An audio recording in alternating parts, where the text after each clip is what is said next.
स्कंद पुराण हिमवत खण्डको नेपाल महात्म्यलाई लिएर उपस्थित भएको छु। जय बोलो पशुपतिनाथ भगवानको, सच्चिदानन्द भगवानको, वैदिक सनातन धर्मको स्थापित देवी देवताहरूमा नमन गर्दै देवाधिदेव महादेव भगवान पशुपतिनाथको चरणमा पर्दै बागमती आमाको स्मरण गर्दै भुवनेश्वरी माता, गुहेश्वरी आमा, गोकर्णेश्वर महादेव सम्पूर्ण देवी देवताहरूमा नमन गर्दै आज श्रावण महिनाको सोमबार हो नि, हैन हो? सोमबार पनि आज कस्तो दिन छ हेर्नुस् त, एकादशी, कामिका एकादशी। श्रावण महिना सोमबार एकादशी भगवान पशुपतिनाथको मन्दिरमा प्राङ्गणमा हाम्रो पाइलो पर्नु अवश्य शिवलोक प्राप्त हुन्छ। केही फरक छैन हेर्नुहोस्, अघि पछि त पाइन्छ भने अहिले त झन् विशेष दिन हो कि न एकादशी। त्यसै कारणले अब हामीलाई त डबल व्रत पर्यो आज, सोमबार पनि एकादशी पनि। भगवान नारायणको संकीर्तन त सधैँ गर्नुपर्ने, त्यसमा पनि एकादशी। हरे एकादशी तुलसी तिलको दान, हामीलाई पनि वैकुण्ठ लैजाऊ भगवान। एकादशी तुलसी तिलको दान, हामीलाई पनि वैकुण्ठ लैजाऊ भगवान।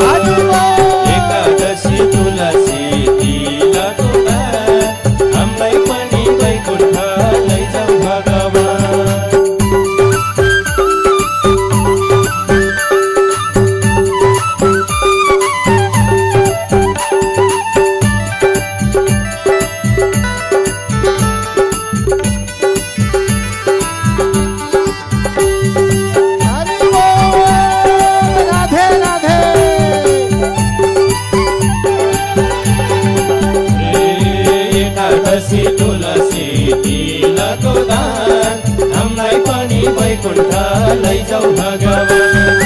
एकादशी तुलसी तिलको दान, हामीलाई पनि वैकुण्ठ लैजाऊ भगवान। एकादशी तुलसी तिलको दान, हामीलाई पनि वैकुण्ठ लैजाऊ भगवान।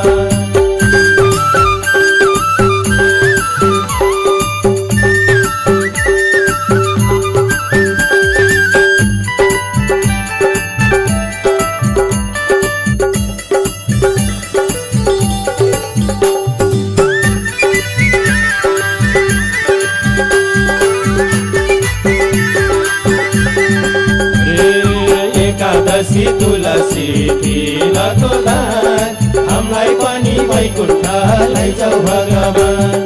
एकादशी तुलसी तिलको दान, हामीलाई पनि वैकुण्ठ लैजाऊ भगवान। एकादशी तुलसी तिलको दान, हामीलाई पनि वैकुण्ठ लैजाऊ भगवान। अरे हामीलाई पनि वैकुण्ठ लैजाऊ भगवान, हामीलाई पनि वैकुण्ठ लैजाऊ भगवान। एकादशी महारानीको हो जयकार भनेको यस्तो हुनुपर्छ। पशुपतिनाथ भगवानको वैकुण्ठमा हाम्रो आवाज गुन्ज्यो। हजुर बस्नु होला। देवराज एकादशी सोमबार श्रावणको महिना पाशुपत क्षेत्र, हजुर हामी कति भाग्यमानी छौँ। बिहानदेखि यहाँ त अनेक पुराण चलेको छ यो पण्डालमा। पाशुपत क्षेत्र कुम्भमय बनेको छ कि छैन? हो कुम्भमय छ। बिहानदेखि रामायणको वाचन भयो हाम्रो आदरणीय देवकोटा गुरुद्वारा लमजुङदेखि, उहाँ लमजुङको मान्छेहरू। अनि त्यहाँपछि हाम्रो आदरणीय नेत्र गुरुद्वारा शिव महापुराण वाचन भयो, अहिले भर्खरसम्म श्रवण गर्नुभयो। उहाँ पनि स्याङ्जादेखि आउनुभयो।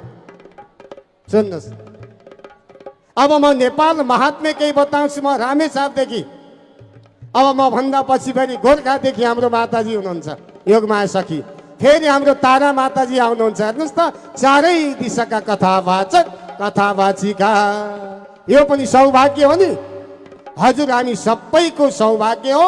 पाशुपत क्षेत्रमा यस्तो महान वैदिक यज्ञ हो है यो। फेरि सम्झनु होला, यहाँ अर्थ सङ्कलनको लागि मात्रै यज्ञ चलाए भन्नु होला, होइन। हाम्रो त केही छैन अर्थ सङ्कलनको, हाम्रो वैदिक यज्ञ हो, हाम्रो धर्मको रक्षाको निमित्त हो।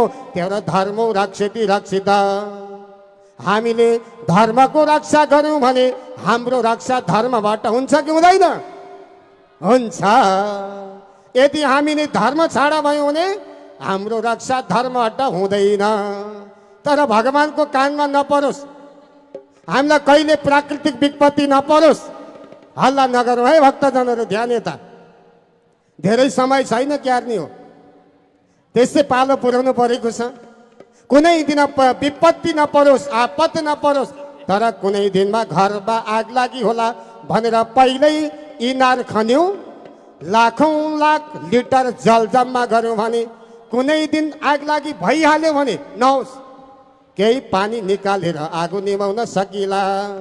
ए राजन, तर घरमा आग लागि भइसकेपछि इनार खनेर पानी निकालेर घरको आगो निभाउन सकिन्छ? सकिँदैन। सकिन्छ? सकिँदैन। त्यही धर्म अहिले गर्ने हो, अहिले नगरे कहिले गर्ने? भोलिको बाटो सपार्नुपर्छ। एक दिन यो भौतिक शरीर जान्छ, न छोरा न छोरी न पत्नी न पति, एक्लै जानी हो।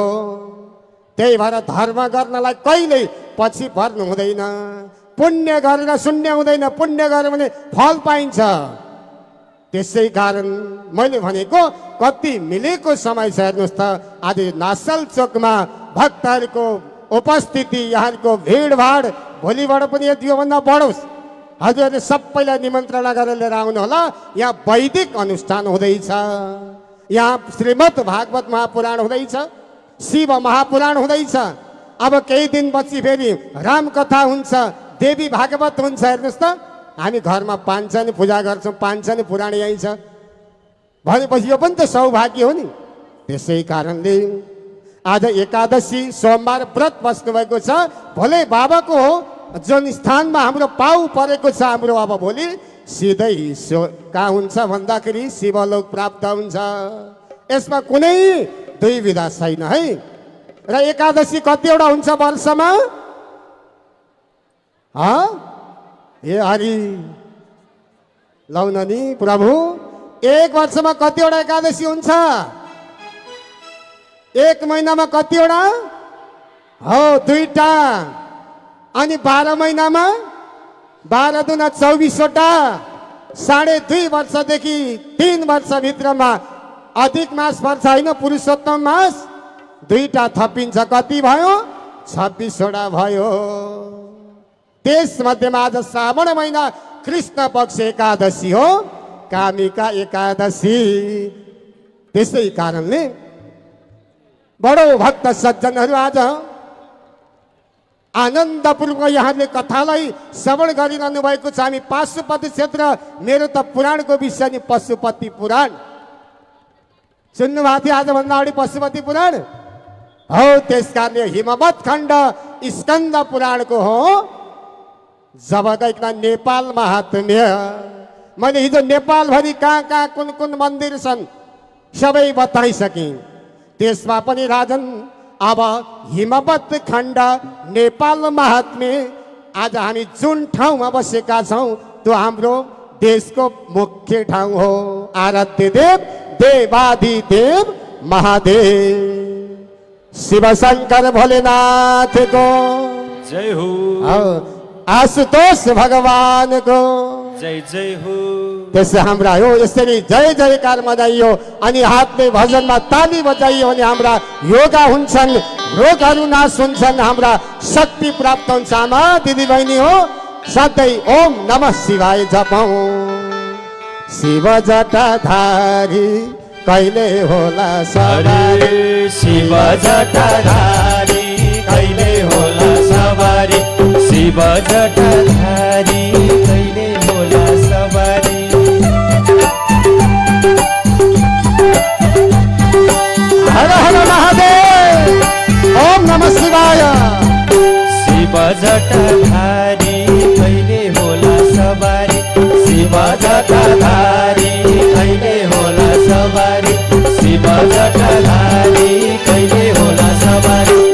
भगवान शिव जटाधारी कहिले होला सवारी शिव जटाधारी कहिले होला सवारी शिव जटाधारी कहिले होला सवारी हे भगवान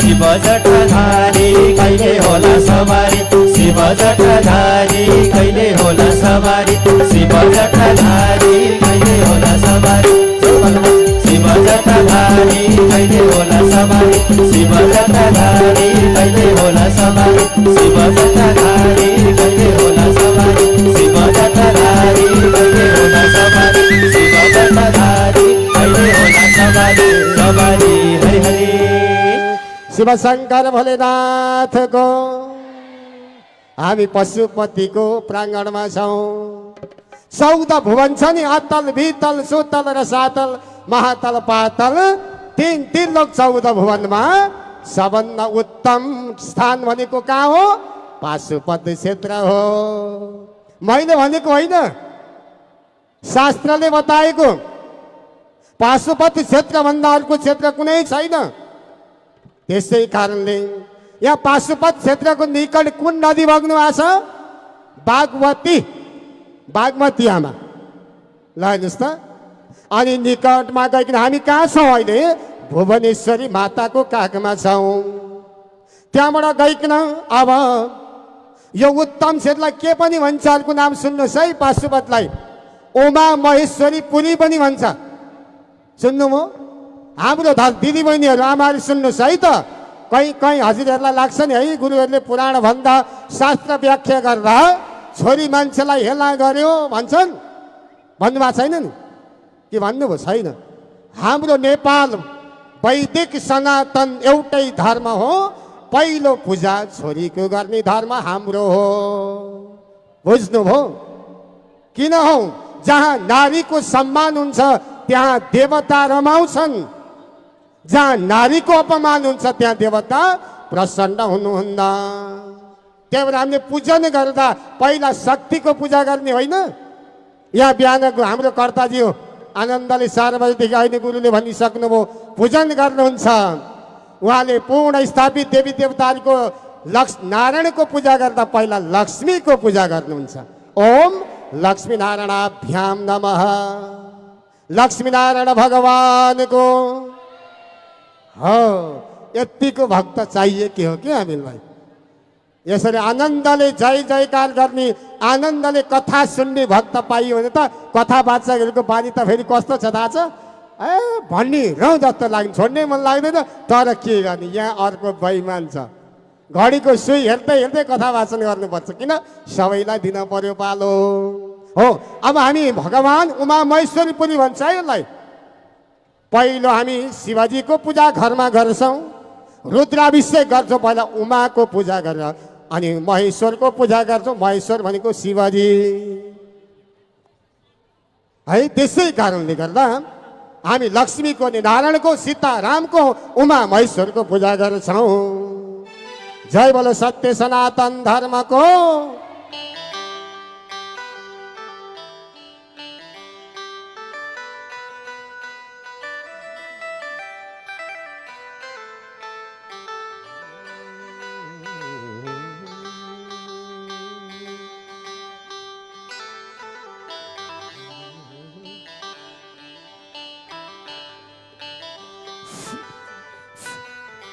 हजुरहरुमा एउटा सानो जानकारी लिएर आएको छु जित कुमारी सुवेदी खड्काज्यूको नेभल ब्याङ्कको एटिएम भएको एउटा सानो पर्स हराएको छ कृपया हजुरमध्ये कसैले भेटाउनु भएको छ भने कृपया यहाँ अगाडि आएर सचिवालयमा जम्मा गरिदिनु हुन हार्दिक अनुरोध गर्दछु एउटा सानो पर्स हराएको छ जित कुमारी सुवेदी खड्काज्यूको नेभल ब्याङ्कको एटिएम भएको एटिएममा पनि नाम लेखिएको छ जित कुमारी सुवेदी खड्का भनेर नाम लेखिएको छ हाम्रा स्वयंसेवी साथीदेखि लिएर हाम्रा श्रद्धालु भक्तजनहरू जो कोहीले पनि भेटाउनु भएको भए कृपया सचिवालयमा आएर बुझाइदिनु हुन हार्दिक अनुरोध गर्दछु धेरै धेरै जय होस् बुझाइदिनु होला हाम्रो बन्धुको एटिएम हराएछ पाउनुहुनेले समय प्रदान गर्नुहोला।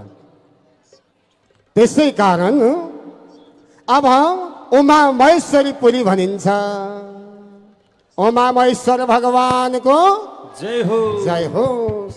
र अब यो अयोध्या मथुरा माया काशी काजी ह्यापन्तिका भन्छ नि, हामी मन्त्र पढ्छौँ नि, यी सबै तीर्थहरू भ्रमण गर्नुभन्दा त्योभन्दा बढी पुण्य फलदायक कहाँ छ? भगवान भोले बाबाको दर्शनमा छ, पाशुपतको दर्शनमा छ। योभन्दा उत्तम पुरी अरू कुनै छैन। अब यो अहिले हामी कहिले नेपाल भन्छौँ, हिजो सुन्नुभयो हिजो आउनेले, ने मुनिले तपस्या गरेको कारण नाम नेपाल रह्यो। अब सत्ययुगमा नाम के थियो भन्दाखेरिमा सत्यवती। ध्यान दिएर सुनिबक्छ है। सत्ययुगमा के थियो? सत्यवती। चारवटा युग छन् नि, त्यसकारण राजा अब त्रेता युगमा गइकन नाम के थियो भन्दाखेरिमा हे राजन तपोवनी। बुझ्नुभयो होइन?